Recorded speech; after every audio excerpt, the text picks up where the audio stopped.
여러분 안녕하세요. 수요 성경 공부에 오신 것을 환영합니다. 오늘도 C.S. 루이스의 시편 4색을 중심으로 시편 말씀을 또 공부해 가도록 하겠습니다. 우리 먼저 잠깐 기도하도록 하겠습니다. 하나님 아버지 감사합니다. 저희들의 아버지가 되어주시고 주님이 되어주셔서 저희들이 날마다 주님을 묵상하고 기억하며 사랑하는 마음을 가지고 살 수 있도록 은총 베풀어 주신 것 감사합니다.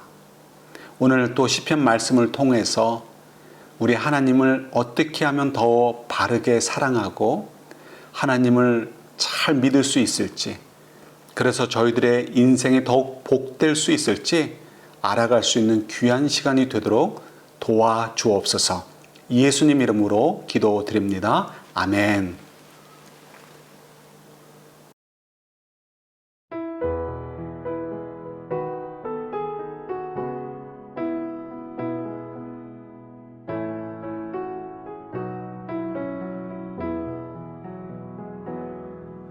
주 선한 능력으로 안으시네. 그 크신 팔로 날 붙드시네. 절망 속에도 흔들리지 않고 사랑하는 주 얼굴 구하리. 주 선한 능력으로 안으시네. 그 크신 팔로 날 붙드시네. 절망 속에도 흔들리지 않고 사랑하는 주 얼굴 구하리. 선한 능력으로 일어서리. 주만 의지하리. 믿음으로 우리 고대한에 주 오실 그날 영광의 새날을 맞이하리. 이전의 괴로운 날에 애워싸고 고난의 길을 걷는다 해도 주님께 모두 맡긴 우리 영혼 끝내 승리의 날을 맞으리. 선한 능력으로 일어서리. 주만 의지하리. 믿음으로 우리 고대한에 주 오실 그날 영광의 새날을 맞이하리. 주님이 마신 고난의 승잔을 우리도 감사하며 받으리. 주님의 남은 고난 채워가며 예수와 복음 위에 살리라. 선한 능력으로 일어서리. 주만 의지하리. 믿음으로 우리 고대한에 주 오실 그날 영광의 새날을 맞이하리. 선한 능력으로 일어서리. 주만 의지하리. 믿음으로 우리 고대한에 주 오실 그날 승리의 새날을 맞이하리.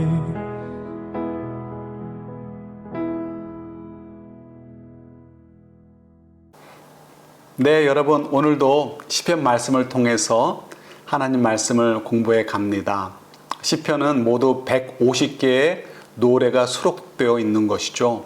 주로 성전에서 하나님께 제사를 드릴 때 불렀던 성가대나 청중들이 불렀던 찬양곡들입니다. 그러다 보니까 내용들이 은혜롭고 소망이 되어주고 절망 가운데서도 희망을 북돋워주고 구원을 감사하고 하는 내용들이 많이 수록되어 있습니다. 너무 은혜롭죠. 그러면서도 시편 가운데에는 우리의 가슴을 찌르는 듯이 아주 날카롭게 던져지는 교훈들도 담고 있습니다. 오늘 저희들이 묵상하게 될 시편 50편도 그런 내용을 담고 있습니다. 부담스럽지 않습니까? 오늘은 스킵하자 이런 마음이 들지도 모르겠습니다. 그런데 여러분, 오늘 함께 묵상할 내용은 우리의 21세기를 살아가는 신앙인들의 삶 속에 아주 실제적으로 깊이 생각해 보아야 될 만한 내용들을 담고 있습니다. 그래서 여러분 귀 기울이시고 마음을 여시고 함께 성령님의 도우심을 구하면서 오늘 공부했으면 좋겠습니다. 네, 여러분 저희가 오늘 공부를 진행하면서 다시 한번 리마인드 할 것이 있죠. 그것이 뭐냐면 이것입니다. 이스라엘 백성들의 특성입니다. 믿음 생활의 특성이죠. 그분들은 성전 중심의 신앙이었습니다. 성전 중심이라는 것은 성전에서 벌어지는 제사가 아주 중요한 역할을 했다라는 것을 말해줍니다. 어려서부터 어른들의 손을 잡고 성전을 가서 소나 양을 혹은 비둘기를 잡아 제사를 드리며 죄의 용서를 구하고 또 하나님께 사랑을 고백하고 하나님의 은혜에 감사하는 이런 제사들, 물론 피냄새도 나고 시끄러울 수도 있지만 맛있게 구워지는 고기 냄새가 함께 이렇게 나기도 할 것이고요. 많은 성가대나 청중들의 그 찬송 소리가 가득하기도 하고 때로는 춤을 추는 사람들도 있었을 것입니다. 마치 아름다운 잔치 자리 같은 그런 느낌이겠죠. 어려서부터 그런 모습 속에 노출되어 지냈던 이스라엘 백성들은 어른이 되어서도 당연히 그런 제사를 중요시 여기고 또 즐기게 되는 것이죠. 아주 좋은 것 같습니다. 여기까지는 좋은데 그러나 그 다음에 문제가 발생하고 있음을 보게 됩니다. 네, 무엇이 문제인지 한번 살펴보도록 하겠습니다. 이렇게 생각해 보면 어떨까요? 일본과 한국 사람들 사이에는 문화의 차이가 아주 큰 것들이 있습니다. 예를 들어서 공연 문화가 크게 다르다라고 합니다. 외국, 미국 같은 경우를 포함해서요. 외국에 있는 가수들이 일본과 한국을 방문해서 공연을 하기도 합니다. 공연장도 아주 큰 곳을 빌려서 공연을 하게 되고요. 그러면 그 공연 장소에 관객들로 가득 찬다고 합니다. 차이는 뭐냐면 관객들의 반응입니다. 일본 관중들은 아무리 흥을 끌어올리려고 해도 조용히 그냥 듣는다고 합니다. 그러나 한국에 오면 완전히 다르다라고 하죠. 저도 구경은 못 해봤지만 외국 가수들이 와서 노래를 하게 되면 너무너무 리액션이 좋다고 합니다. 심지어는 가수들이 부르는 노래들을 대부분 다 암기를 해가지고요. 떼창이라고 하죠. 가수들과 함께 따라서 노래를 부른다고 합니다.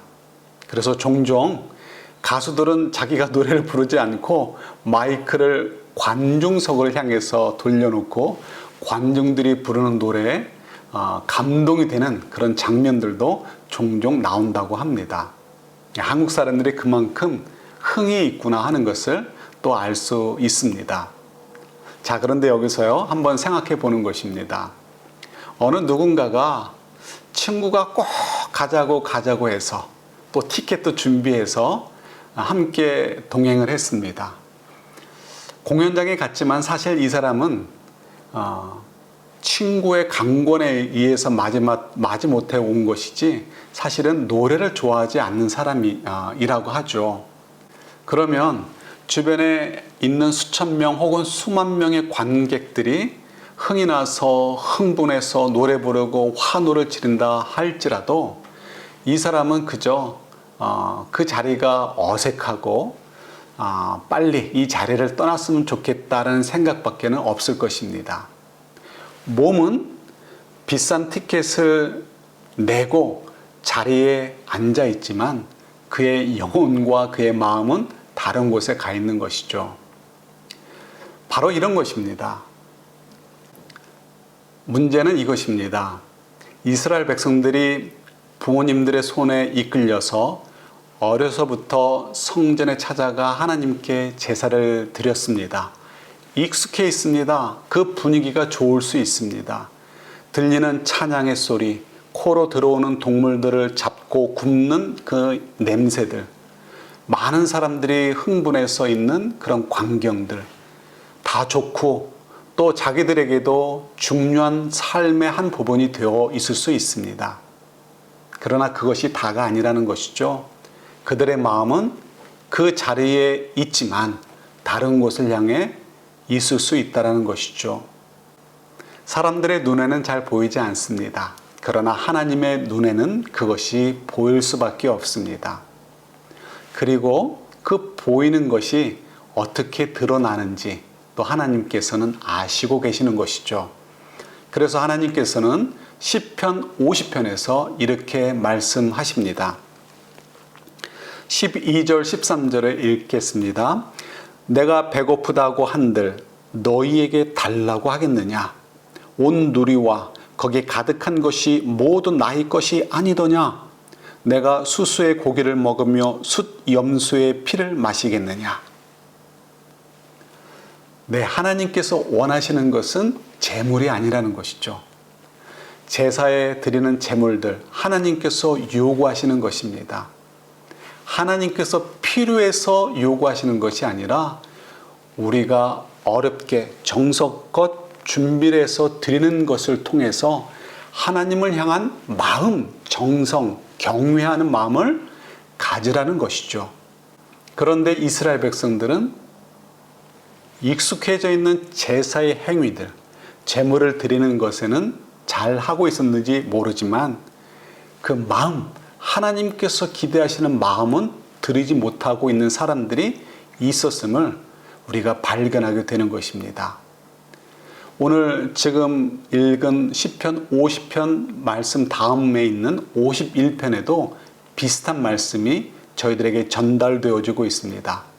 다 하나님께 드려지는 예배 가운데, 제사 가운데 불려졌던 찬송들입니다. 51편 말씀이요. 16절, 17절 말씀 같이 보겠습니다.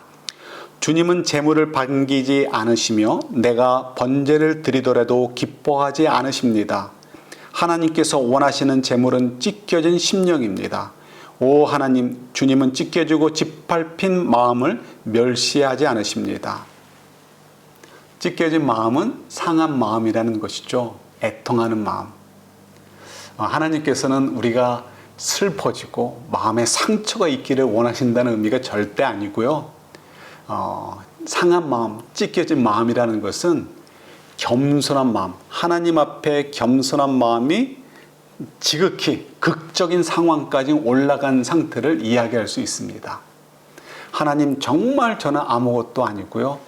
하나님만이 나의 소망이시고 하나님이 나의 주님이 되어주신 것이 나의 가장 큰 기쁨입니다 라고 고백하는 그런 마음, 애통하는 마음, 주님이 없이는 소망도 없고 살 수 없어요 라고 주님을 간절히 찾는 그 마음, 그 마음이 상한 마음, 찢겨진 마음이라는 것이죠.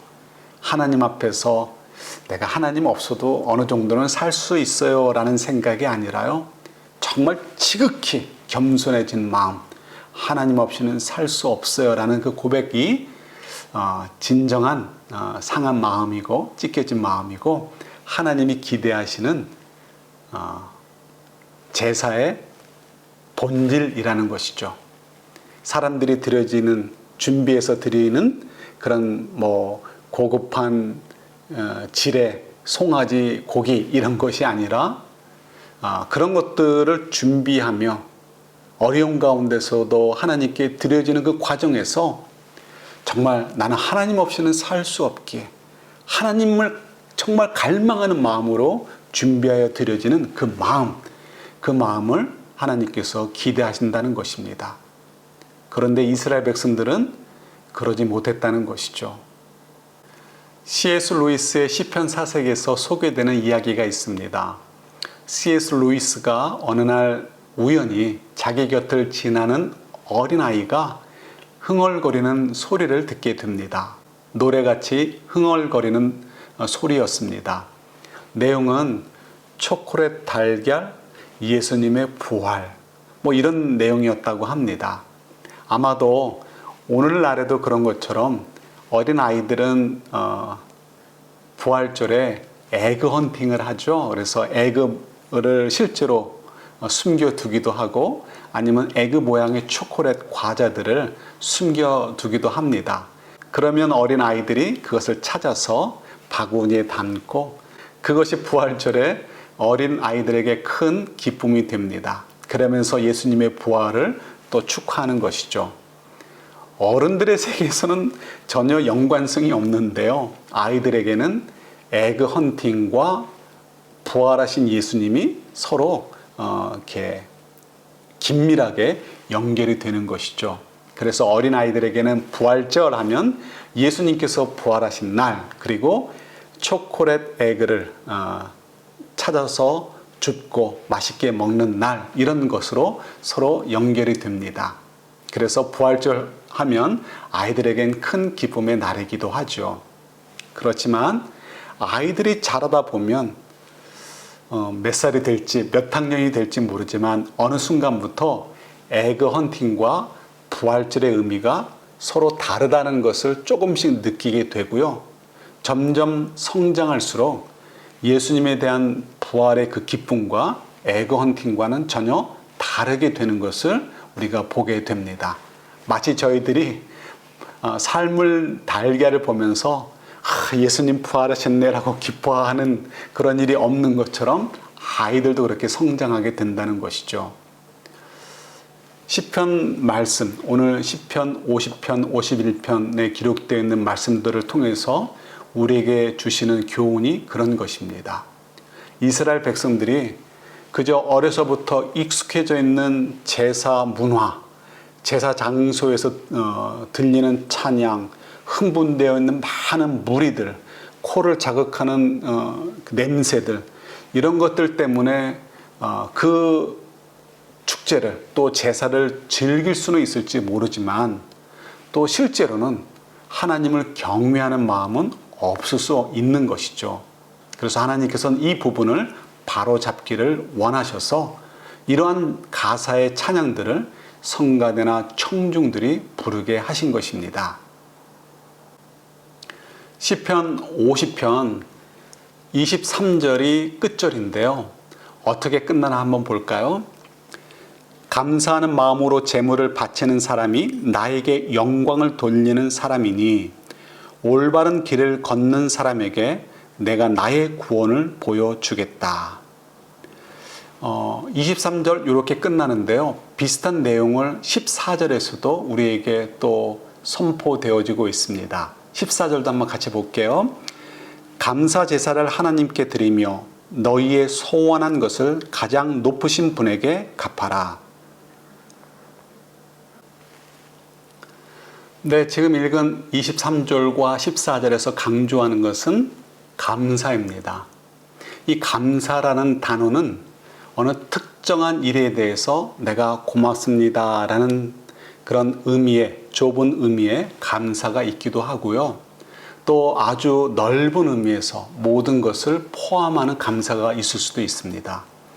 예를 들어 저희가 범사에 감사하라, 이 말씀은 모든 것이 하나님으로부터 왔고 또 우리는 하나님의 사랑의 인도하심 속에 살고 있습니다라는 것을 고백하라는 것이죠. 그런 믿음이 있을 때 범사에 감사할 수 있습니다. 특정한 것은 감사하고 특정하지 않은 것은 감사하지 않는 것이 아니라 모든 것이 합력하여 선을 이루실 하나님이시고 그 하나님은 우리를 진심으로 사랑하시기에 결국은 하나님의 사랑 속에 모든 것이 우리를 유익하게 할 것이다 라는 믿음 때문에 범사에 감사할 수 있는 것이죠. 제사를 드리는 것은 하나님을 인정해 드리는 것이고 하나님께 나는 종으로서 복종하겠습니다 라는 고백이 제사를 드리는 본질입니다. 감사의 제사라는 것은 그런 하나님을 기쁨으로 인정해 드리고 그리고 하나님이 저 같은 자를 사랑해 주시니 너무 감사합니다. 하나님이 저의 인생을 허락해 주셨고 제 인생을 하나님이 기뻐하시는 선한 일을 위해 사용해 주시니 정말 감사합니다. 나의 삶 가운데 하나님이 늘 내 편이 되어 주시니 감사합니다. 모든 것이 합력하여 선을 이루실 하나님이기에 저는 하나님만을 바라보고 그리고 하나님의 말씀을 따라 복종하며 순종하며 살겠습니다 라는 것을 다 담고 있는 것이 감사로 제사를 드리는 사람들의 마음이라는 것이죠. 왜 중요할까요? 여러분 매 주일마다 예배 드릴 때 어떤 자세로 예배를 드리십니까?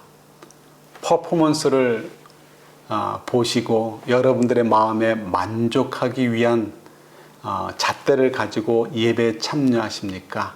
아니면 그런 익숙해진 것들에 의해서 내 마음을 빼앗기지 않고 매 주일마다 감사하는 마음으로 하나님께서 나에게 기뻐하시는 것은 상한 심령, 하나님을 간절히 찾는 마음이라는 것을 생각하시면서 하나님을 경외하고 인정해드리고 찾고 그리고 하나님 저도 하나님의 사랑만큼 하나님을 사랑하며 복종하는 삶, 순종하는 삶을 살겠습니다라는 그런 귀한 믿음의 예배를 드리고 계십니까? 매일의 삶이 예배가 되어야 되는 것이죠. 하나님을 경외하고 찾으며 하나님께 순종하는 삶, 하나님을 간절히 찾는 마음을 드리는 그런 귀한 하루하루 순간순간의 삶을 하나님이 저희에게 요구하신다는 것입니다. 우리 하나님, 그 좋으신 하나님을 저희들이 또 한번 생각해 봅니다. 그리고 그 하나님께서 우리를 사랑해 주셔서 이렇게 메시지를 주시고 우리로 하여금 하나님과 깊고 간절한 사랑의 관계를 맺기를 원하시고 초청하고 있다는 것을 확인하게 되는 것이죠. 여러분, 하나님의 초청입니다. 이스라엘 백성들 과거에는 성가대의 찬양을 통해 이런 가사가 선포될 때 청중들은 아마 마음에 찔림을 받고 감동되어져서 하나님께 친정한 마음으로 엎드려져서 하나님께 감사하며 하나님을 경외하고 하나님께 순종하는 삶을 살겠습니다라고 고백하였을 것입니다. 저희들도 이 말씀을 통해서 다시 한번 하나님 앞에 우리를 돌아볼 수 있는 그런 귀한 시간이 될 수 있으면 좋겠습니다. 하나님이 기뻐 받으시는 예배자의 삶을 사는 저희 모두가 될 수 있기를 또 축원합니다. 기도하겠습니다. 하나님 아버지 감사합니다. 저희들 익숙해져 있는 예배와 신앙의 형식에 만족하는 것이 아니라 늘 깨어서 하나님이 기뻐하시고 요구하시는 하나님을 간절히 찾는 그런 마음, 그 마음을 주님께 드리고 또 실제로 하나님께 순종하며 복종하는 저희들 귀한 참된 예배자, 하나님의 구원을 경험하게 되는 그런 삶을 살 수 있도록 은혜를 베풀어 주옵소서. 예수님 이름으로 기도드립니다. 아멘. 예, 여러분 감사합니다. 다음 주에 뵙겠습니다.